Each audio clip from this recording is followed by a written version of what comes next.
Assalamu alaikum students. In my previous video of class 7th, you have read exercise 1.1. In this video, I'll teach you exercise 1.2. Question number 1. Find the union of the following sets. In this question, the word union is new for you. Union का word unity से extract हुआ है. Unity का मतलब होता है इत्तेहाद करना, मिल जाना, इकट्ठा हो जाना. इसी तरह यूनियन में भी हम एलिमेंट्स को इकट्ठा कर लेते हैं, कंबाइन कर लेते हैं. जैसे कि ये फर्स्ट पार्ट हम अब सॉल्व करने लगे हैं. Set A has elements 1 3 5. Set B has elements 1 2 3 4. Now we will find the union of these two. A union B equals to set A has elements and union, then put the elements of set B. Union में क्योंकि all elements को combine कर लेंगे तो set ए और set B दोनों के elements आप कंबाइन करके लिख लेंगे तो ये बनेंगे 1 2 3 4 5. एक चीज़ नोट करें, सेट ए में 1 3 है, सेट बी में भी 1 3 है, लेकिन जब हम उसको लिखेंगे फाइनली यूनियन निकालेंगे तो उसमें सिंगल टाइम लिखेंगे, रिपीट नहीं करेंगे. कोई भी एलिमेंट रिपीट ना हो. सेट की डेफिनेशन ही यही होती है, अदरवाइज वो डिस्टिंक्ट सेट नहीं होता. ये हमने एक्सरसाइज 1.1 में पढ़ा. This is your final answer. Second part is S is equal to ABC, T equals to CDE. Now find S union T. Elements of set S union elements of set T. Now combine the elements of S and T to find the union. A, B, C and C, D, E. The final set is A, B, C, D, E. C is present in both sets, but we will write only once. Third part भी इसी pattern पे देख लें. ये solve हुआ है आपके सामने, इजीली आपको समझ आ जाएगा. हम इसका फोर्थ पार्ट देखते हैं. C equals to I O U, D equals to A E O, E equals to I E U. अब इधर 3 सेट्स आपके पास हैं, तो हमने इन तीनों की कंबाइंड यूनियन फाइंड करनी है. C union D union E, set C union set D union set E. इनके सबके एलिमेंट्स हमने पुट कर दिए. अब तीनों में देखें कंबाइंड यूनियन है. ये तीनों में देखें I O U ये भी वॉवल्स हैं, A E O भी वॉवल्स हैं और I E U again vowels हैं. तो अब इन तीनों में वॉवल्स ही हैं A E I O U. Repeat जो हो रहे हैं उनको हमने सिंगल टाइम लिखना है. तो फाइनल आपके पास जो आंसर बनेगा वो होगा A E I O U. This is your final set. इसी तरह आप इसका पार्ट 5 सॉल्व कर लें इसी फोर्थ के पैटर्न पे. उसमें भी आपके पास 3 सेट्स हैं, आपने तीनों की कंबाइन यूनियन फाइंड करनी होगी.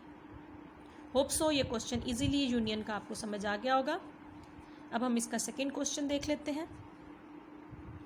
Question number 2. Find the intersection of the following sets.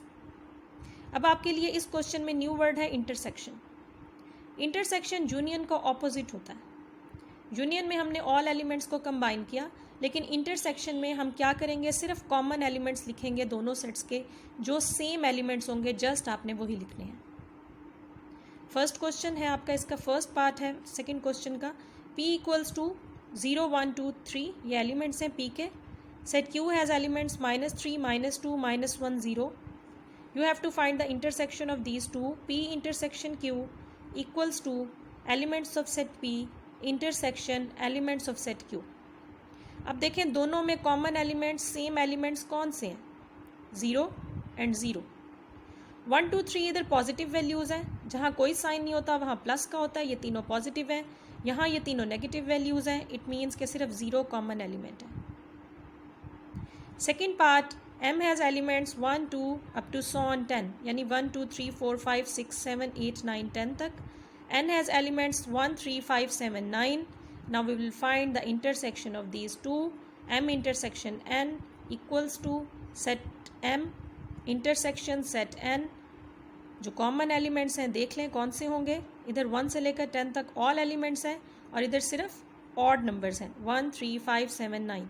It means कि इधर भी हमने सिर्फ ऑड को ही फिर कंसीडर करना है क्योंकि कॉमन निकाल रहे हैं. 1 3 5 7 9 is your final answer. Question number 3, इसी का पार्ट 3 आप इसी पैटर्न पे देख लें। ये 2 सेट्स हैं, उसी तरह इंटरसेक्शन फाइंड की और उसी तरह कॉमन 15 निकल आया। ये इजीली समझ आ जाएगा। इसका जो डिफरेंट थोड़ा सा पार्ट है वो देख लेते हैं। set U has elements -1, -2, -3. Set V has elements 1, 2, 3. Set W has elements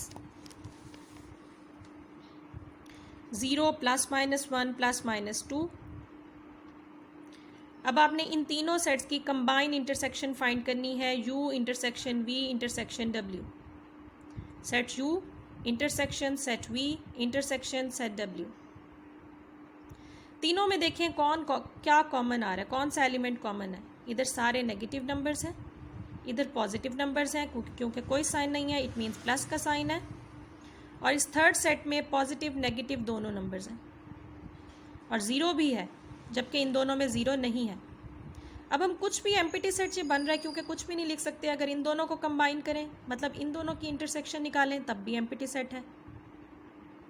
इसकी और इसकी इंटरसेक्शन निकालें तब -1 -2 आ रहा है आंसर। इन दोनों की इंटरसेक्शन निकालें +1 +2 आंसर आ रहा है। लेकिन अगर हम तीनों की निकालें तो कोई भी ऐसा एलिमेंट नहीं है जो कॉमन हो, क्योंकि इसमें पॉजिटिव नेगेटिव दोनों हैं। इसमें सिर्फ पॉजिटिव है, इसमें सिर्फ नेगेटिव है। तो एम्प्टी सेट इसका फाइनल आंसर है। इसी पैटर्न पे पार्ट 5 आप लोग सॉल्व कर लें, उसमें भी 3 सेट्स गिवन होंगे और आपने इंटरसेक्शन फाइंड करनी है। इस वीडियो में हमने फर्स्ट 2 क्वेश्चन सॉल्व किए। नेक्स्ट वीडियो में हम लोग क्वेश्चन नंबर 3 एंड 4 सॉल्व करेंगे। Keep watching.